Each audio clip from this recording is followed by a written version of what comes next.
Hello guys, so today we will be naming organic compounds. I took a question paper from October 2019. It's a test that the first year students just recently wrote. So I want us to treat this question paper. Let's start with question 1.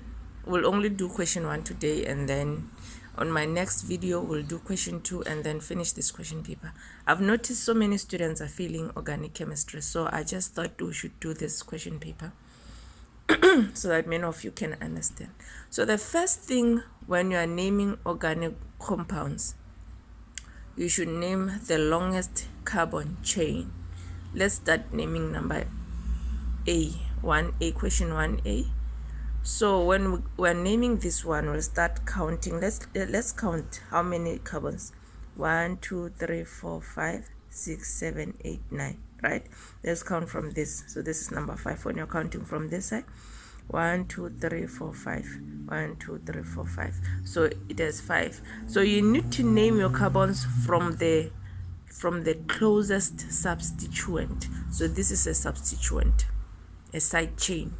So we will do this. This is 1, 2, 3, 4, 5, 6, 7, 8, 9. Since it has 9 carbon, which means this compound is symmetric, so it doesn't matter which side we start counting from. So our substituent here is 3 carbons. There's 1, 2, 3, which means it's an isopropyl.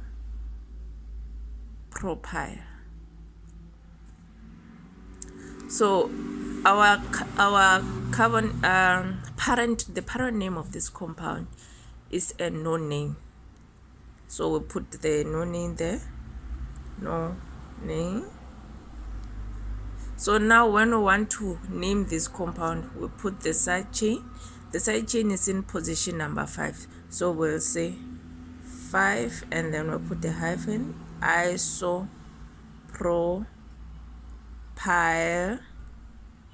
nonane. So this is the name for the first compound. So naming of this organic compound is very simple. So now can we move to the second compound? So here we have a branched alkane. It's highly substituted. So let's start counting our parent. That's the first thing we should do always. We look for the parent name, the longest carbon chain, and then we start checking the substituents. The side chain, sorry about that. So let's start counting from here. It's 1, 2, 3, 4, 5, 6, 7, 8, 9. So right from the start, we can see that we have another nonane, just like the last one. So now let's start counting from, we can see here the substituent, it's a methyl. It has a shortest carbon chain, and this one is an ethyl. So we'll start counting from this one. We'll start counting from this one. Since this one alphabetically, we need to check our substituents. So if here, for example, we have 1, 2, 3, in position number 3, we have a substituent. 1, 2, 3, we also have a substituent here. But this one is an ethyl. This one is a methyl. So when we name this substituent, we put them in an alphabetic order. So because E comes before M, then which means we have to start counting from this one. This one is closest to the one with the lowest alphabet. So we'll start counting 1, 2, 3, 4, 5, 6, 7, 8, 9. We have a nonane, right? So we have an ethyl. We also have another methyl here. In position number 4, we have a methyl. Position number 3, we have an ethyl. Position number 7, we have another methyl, right? So when we name this now, naming of this compound, once you find the longest carbon chain, and then you also find your substituent, is very easy to name your to name your organic compound. So let's start naming this. We already know the parent name is a nonane, right? We did say it's a nonane. So when we start naming this, we will put 3 in position number 3. I hope you can all see this. Position number 3, we have an ethyl. And then we put a hyphen. Position number 4 and position number 7, we have the same substituents. So here we are going to, because we can't say position number 4 methyl, position number 3, it will just make the name long for no reason. So we have position number 4 and 3, we have a dimethyl. Di because we have 2. If it was 3, tri, 4, tetra, methyl nonane. So you separate numbers using a comma, you separate a word and a number using a hyphen, but then you don't separate 2 words. So here we say dimethyl nonane. So this is the name for our second structure. Now let's move to our third structure.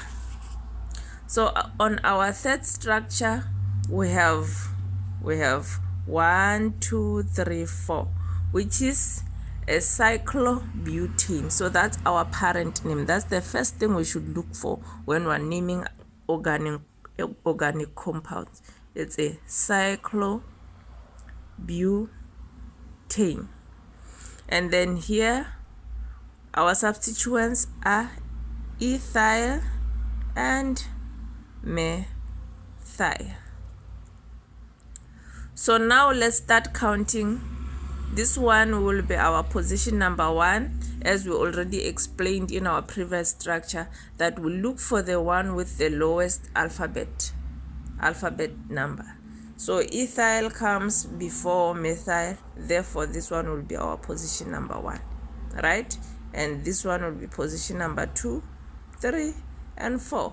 So now let's get down to naming this organic compound, this alkane.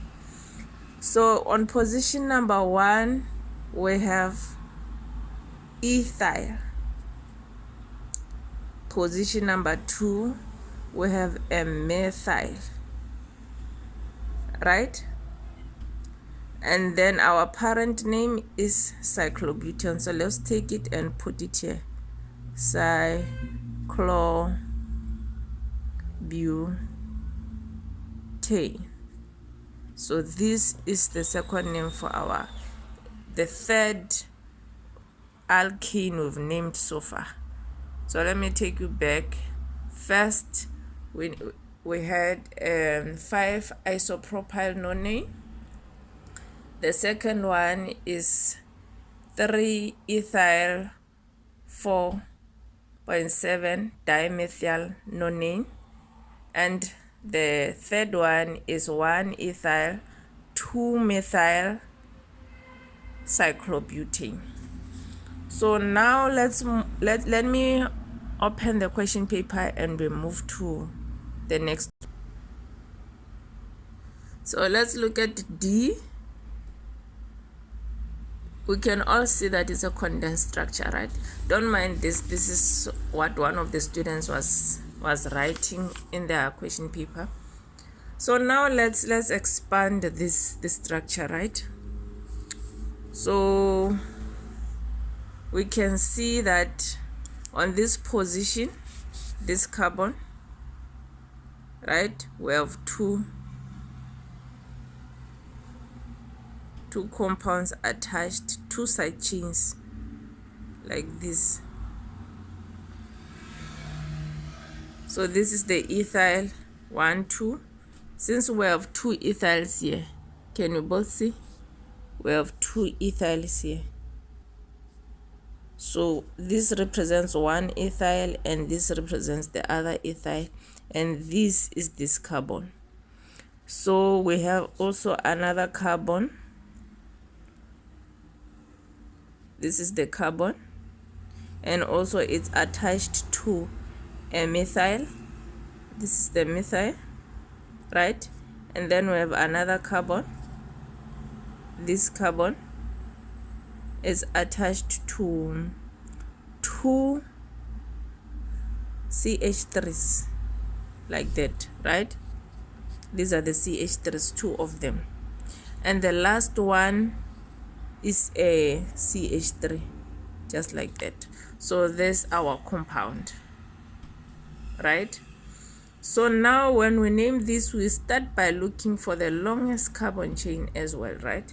So let's start counting. So we have 1, 2, 3, 4, 5, 6, right? We have 6. So which means we have a sorry about that. Which means we have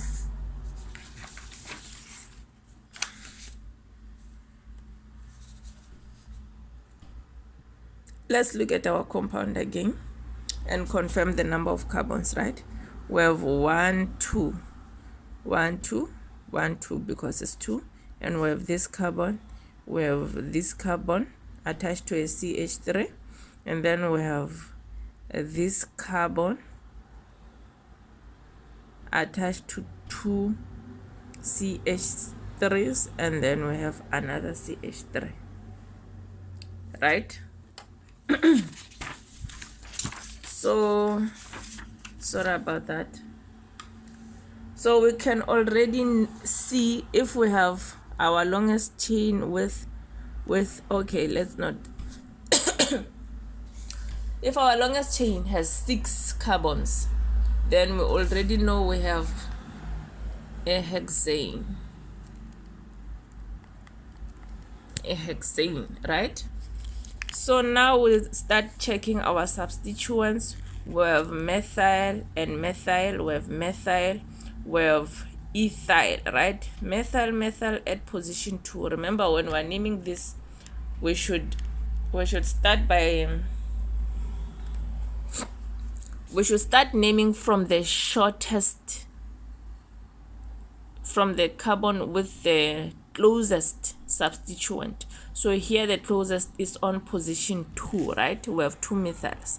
So let's start numbering. We have carbon number 1, we have number 2, we have 3, we have 4, we have 5, we have 6 carbons, right? So on position number 2, we have 2 methyl groups. It's methyl. We also have a methyl here,